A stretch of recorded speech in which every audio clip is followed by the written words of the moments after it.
C'est l'heure de l'inviter. Thomas Vandeville, bonjour. Bonjour. Vous êtes président de Meilleur Taux et vous nous livrez en exclusivité un sondage réalisé pour vous par YouGov, riche d'enseignements justement pour la campagne présidentielle.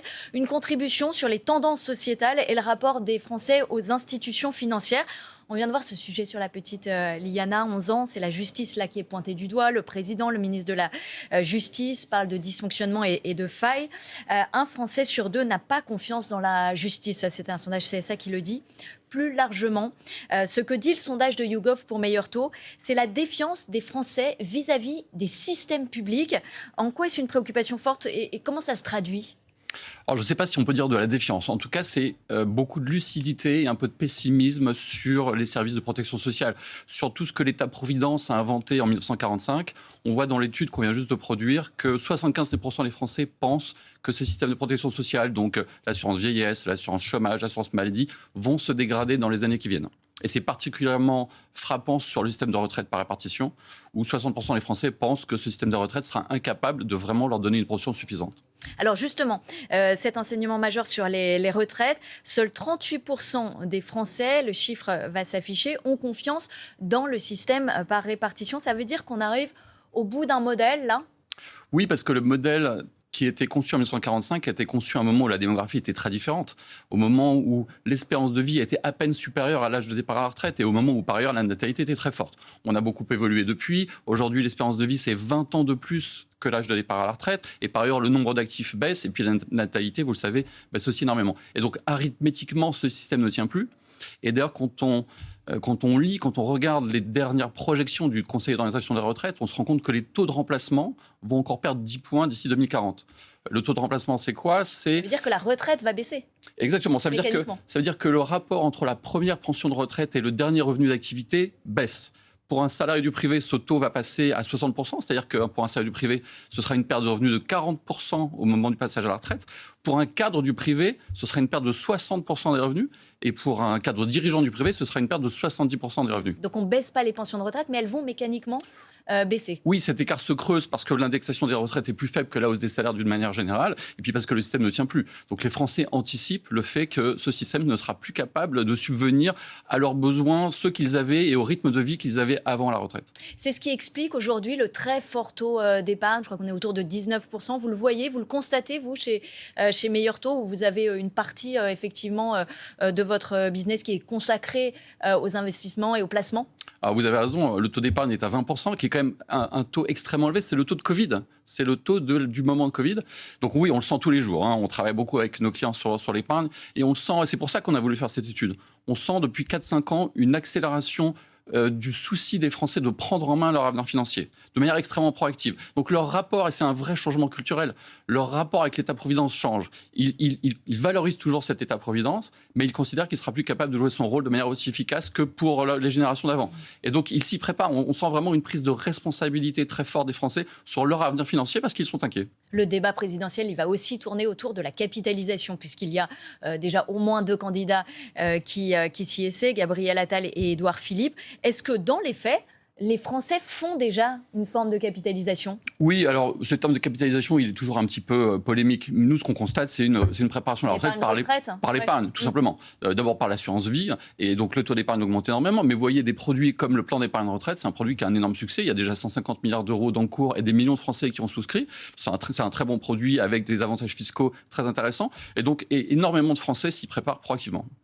Est-ce que cette retraite, elle est garantie ? Parce que ce qui inquiète les Français avec le terme de capitalisation, c'est de se dire, OK, on va placer l'argent peut-être sur les marchés et finalement, au moment de la retraite, cet argent peut-être qu'il aurait été dilapidé ou qu'il sera parti en fumée. Alors, vous avez raison, mais les Français, d'ailleurs, en comparaison avec d'autres pays, sont un peu plus averses au risque d'une manière générale. Alors, non, quand on investit correctement et quand on est bien conseillé, on ne prend pas de risque. Alors, évidemment, au plus on se rapproche de l'âge de départ à la retraite, au plus il faut sécuriser ses avoirs. Par contre, prendre un peu de risque sur les marchés quand on est très loin de l'âge de la retraite, c'est quand même encore le meilleur conseil, puisque quand vous regardez les performances des produits, et notamment les actions, sur longue période, reste le produit qui détermine le meilleur rendement. Mais cette prise de risque, il faut la calibrer en fonction de sa propre appétence au risque et puis de son horizon d'investissement. Quand l'horizon est long, on peut prendre du risque et ça paye. Quand l'horizon est court et quand on est proche du départ à la retraite, il faut évidemment prendre le moins de risques possible. Cette aversion au risque, elle vient d'un manque d'éducation financière, c'est ce que dit aussi votre sondage. charge ? Absolument. Alors ça, c'est très français. L'éducation financière a toujours été le parent pauvre de l'éducation. Vous êtes beaucoup plus jeune que moi, Brigitte, et donc probablement vous n'avez pas eu pour autant beaucoup plus de cours d'éducation financière. Moi, j'en ai pas eu non plus. C'est très récent, les initiatives sur l'éducation financière par le gouvernement. Historiquement, c'était plutôt des démarches de sensibilisation un peu ponctuelles. Là, très récemment, d'ailleurs, sous l'impulsion de la Banque de France, le passeport EducFi va être systématisé aux élèves de 4e. Mais ça date de 2026, ça date de cette année. Donc, il y a beaucoup d'efforts à faire. Et nous, on le sent, évidemment, chez Meilleur Taux, c'est notre activité de tous les jours sur l'ensemble des produits financiers. On sent cette appétence, et notamment depuis Covid, des clients à s'éduquer, à apprendre, à comprendre les marchés.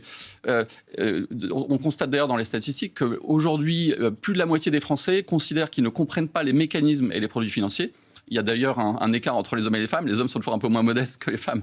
Et donc 60% des hommes considèrent qu'ils maîtrisent les produits financiers, alors que c'est seulement 36% des femmes.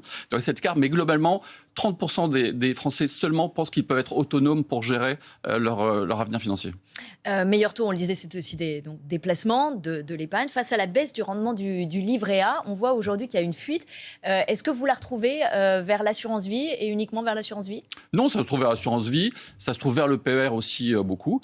Et puis beaucoup d'autres produits, et des produits liés au private equity, donc l'investissement sur les entreprises non cotées par exemple.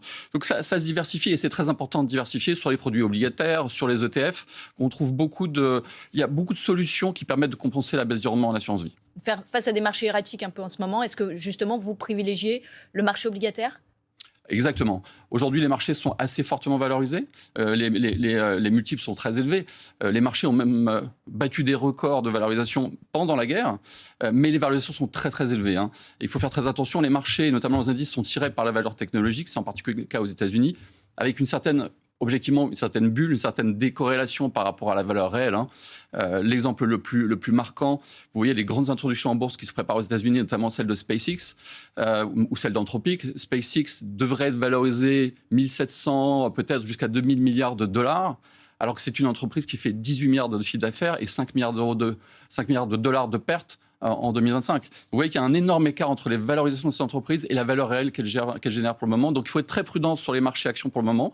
Et plutôt, notre conseil aujourd'hui en ce moment, c'est plutôt d'être sur les marchés obligataires, notamment moyen et long terme, notamment parce que les taux sont élevés et donc donnent des bons rendements. Et puis si les taux baissent, il y aura des plus-values sur ces titres.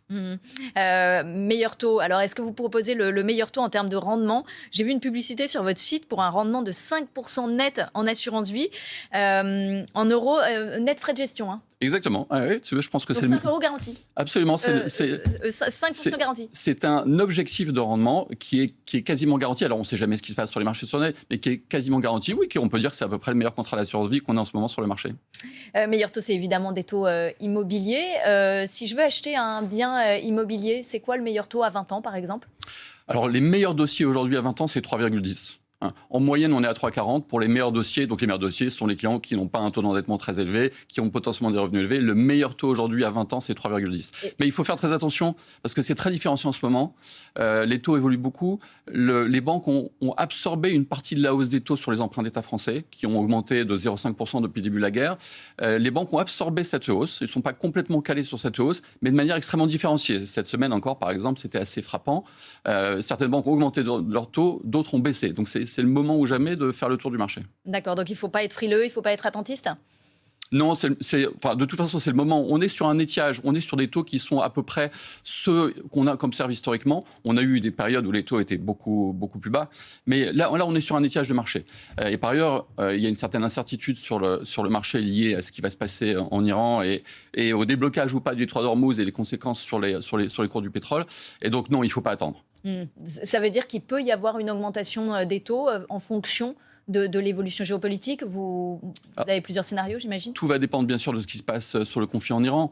Si le conflit en Iran devait se prolonger et que donc les taux sur les emprunts d'État français devaient rester à ce niveau-là, les banques à un moment seraient obligées de s'ajuster, ce qu'elles n'ont pas fait ou qu'elles ont fait marginalement jusqu'à présent, et donc les taux augmenteraient.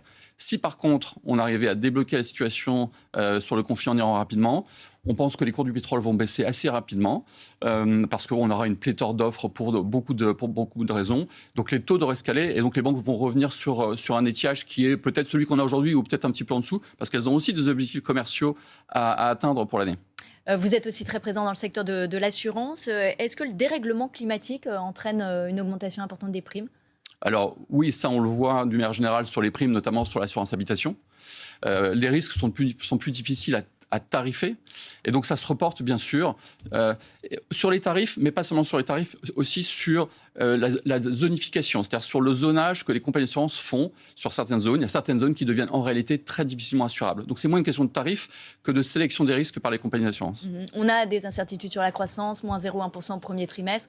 On verra si on est en récession ou pas au deuxième trimestre. Dans ce contexte, est-ce qu'une entreprise comme la vôtre se montre attentiste en termes d'investissement, en termes d'embauche, d'emploi ? Alors bon, non, parce que chez Meritos, j'ai la chance d'avoir une entreprise qui est en forte croissance, parce qu'elle correspond vraiment aux besoins qu'ont les Français aujourd'hui, d'être très proactifs dans la gestion de leurs finances. Par contre, ce qu'on constate, ça a un impact évidemment sur la façon dont on gère nos clients, et notamment l'épargne de nos clients.